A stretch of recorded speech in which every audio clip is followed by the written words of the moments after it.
नमस्कार दोस्तों। आज एक बार फिर आपके सामने आना पड़ा इस भयानक दौर में, जहां पर दिल्ली जैसे महानगर में चारों तरफ हाहाकार मचा हुआ है। त्रस्त हैं लोग, सुबह से शाम तक, दिन रात तक। जिसका भी फ़ोन आता है सिर्फ यही पूछने के लिए, क्या मेरे पास बेड अवेलेबल है, क्या मैं किसी तरीके से ऑक्सीजन अरेंजमेंट कर सकता हूँ, क्या मैं किसी को रेमडेसिविर इंजेक्शन दिला सकता हूँ। समझ में नहीं आता। इतना कुछ लिखने के बाद, समझाने के बाद, कोरोना वायरस को लोग इतना सीरियसली ले रहे हैं कि क्या बताएं। सब डॉक्टर बन चुके हैं, सब परेशान हैं, परंतु सच्चाई को जानना नहीं चाहते। आखिर क्या है कोरोना वायरस, सच्चाई क्या है? आप जिस दिन ये जान लेंगे, आपका दर्द, आपका दुख, आपकी बीमारी एकदम समाप्त होने के कगार पे आ जाएगी। वायरस से हम सदा से जूझते आए हैं। आज से नहीं, सालों से, स्कूल टाइम से, जब बच्चे स्कूल से आते थे, हम स्कूल से आते थे तो हमें वायरल फीवर हो जाता था। 102, 103, 104 कैसे तैसे करके हम उसको नियंत्रण करते थे, परंतु वो अपना 4-5 दिन लेता ही था। पर यह क्या, बच्चा ठीक हुआ तो हम बीमार हो गए, हम ठीक हुए तो धर्मपत्नी बीमार हो गई। इस तरह करते करते वायरल फीवर सबको ग्रस्त में ले लेता था, परंतु हम घबराते नहीं थे। हमें मालूम था यह बुखार 3 या 4 दिन चलेगा। परंतु ये कोरोना वायरस क्या है, अब इसे जानिए दोस्तों। मैं आपको एक सत्य बताता हूँ। अगर हमारे मन में किसी बीमारी के लिए थोड़ा सा भी डर है, तो हमारा दिमाग उस बीमारी के लिए हमारे शरीर में लक्षण उत्पन्न कर देगा, क्योंकि हमारा दिमाग इतना शक्तिशाली है, वह किसी बीमारी का इलाज भी कर सकता है और बीमारी को शरीर में पैदा भी कर सकता है। इसका ज्वलंत उदाहरण मैं आपको देता हूँ। अमेरिका में एक बार कैदी को फांसी की सज़ा सुनाई गई। तब वहाँ के वैज्ञानिकों ने कुछ विचार विमर्श किया, क्यों नहीं इस कैदी पर एक प्रयोग किया जाए। उस कैदी को बताया गया कि उसे फांसी की बजाय काला कोबरा से डसवाया जाएगा और मौत होगी। फांसी वाले दिन उसके हाथ पैर बांध दिए गए, कुर्सी पर बिठा दिया गया और उसके सामने एक बड़ा काला विषधर रख दिया गया।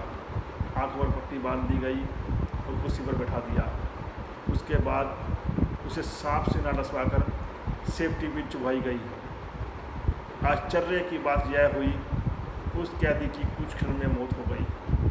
पोस्टमार्टम रिपोर्ट में कैदी के शरीर में वेनम सदुष्यम नामक विष मिला। यह विष कहाँ से आया जिससे कैदी की मृत्यु हुई? पोस्टमार्टम में पता चला यह विष कैदी के शरीर में मानसिक डर की वजह से उसके शरीर ने ही उत्पन्न किया था।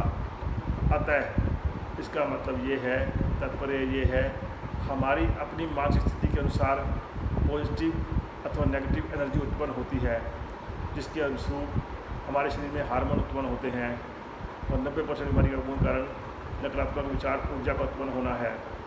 आज हम सब गलत विचारों का वशवर्ती बन गए हैं। ऐसे वातावरण में हम हमेशा नेगेटिव न्यूज़ सुन रहे हैं। मीडिया पर, सोशल मीडिया पर, प्रिंट मीडिया पर, इलेक्ट्रॉनिक मीडिया पर सिर्फ ये दिखाया जा रहा है कैसे अस्पताल भरे पड़े हैं, कैसा वातावरण है, कैसे उसकी मृत्यु हो गई। कोई नहीं बता रहा कि लाखों में से कितने लाखों ठीक होकर आ गए।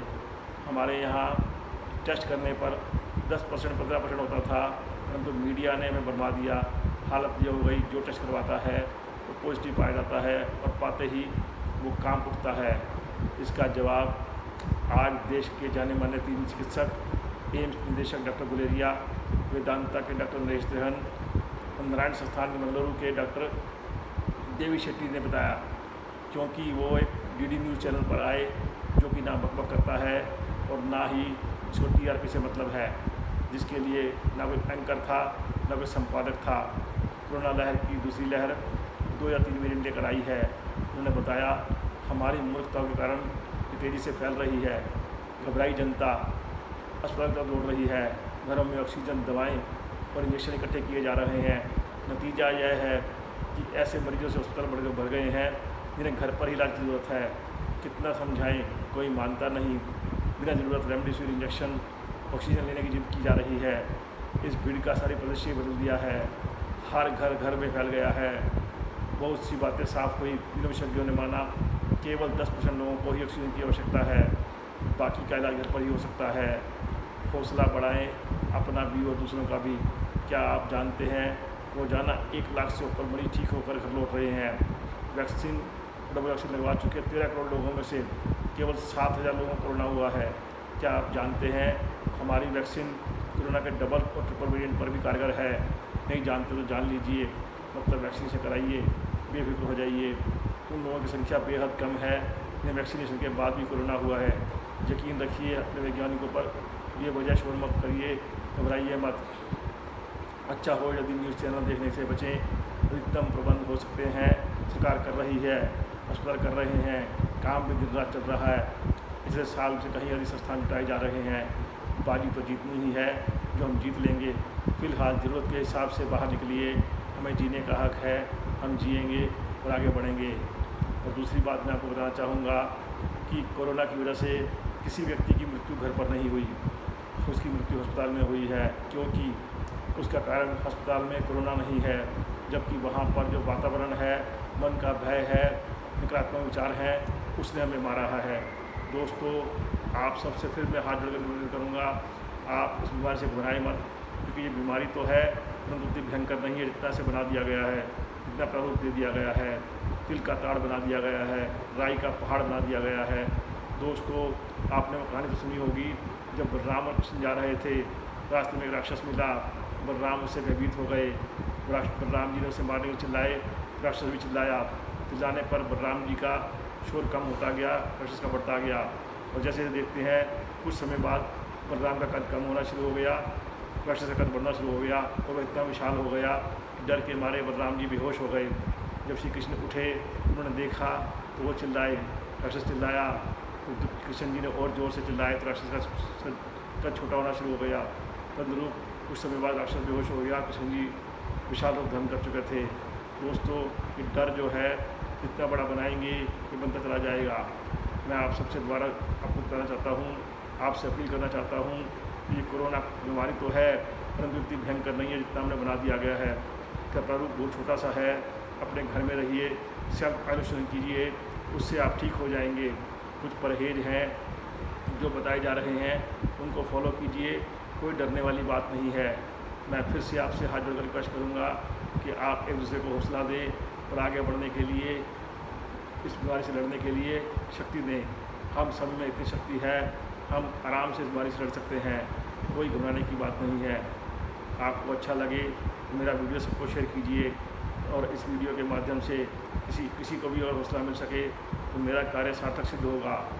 एक बार बारंबार आपसे प्रणाम और फिर सकारात्मक विचार बनाते हुए आपसे आशा करता हूँ आप इस वीडियो सुनने के बाद इस बीमारी से आराम से लड़ सकेंगे और बाहर आ जाएंगे। कुछ समय बाद ही आप सोशल मीडिया बंद कर दीजिए, इलेक्ट्रॉनिक मीडिया बंद कर दीजिए, देखेंगे 1 हफ्ते में आप बिल्कुल ठीक हो गए और कोरोना नामक बीमारी ख़त्म हो गई। मैं तो अपनी सरकार से भी अपील करूँगा, कुछ समय के लिए इस कोरोना वायरस को 24 घंटे जो मीडिया दिखाता रहता है उसको बंद कर दे, ताकि लोग सकारात्मक विचारों से भरें और भूल जाएँ कि बीमारी भी थी। सच मानो दोस्तों, बीमारी सब कुछ ख़त्म हो जाएगी, ऐसा मेरा मानना है। अच्छा लगे तो मेरे वीडियो को शेयर कीजिए ताकि ज़्यादा से ज़्यादा लोग इस बारे में जान सकें और स्वास्थ्य लाभ ले सकें।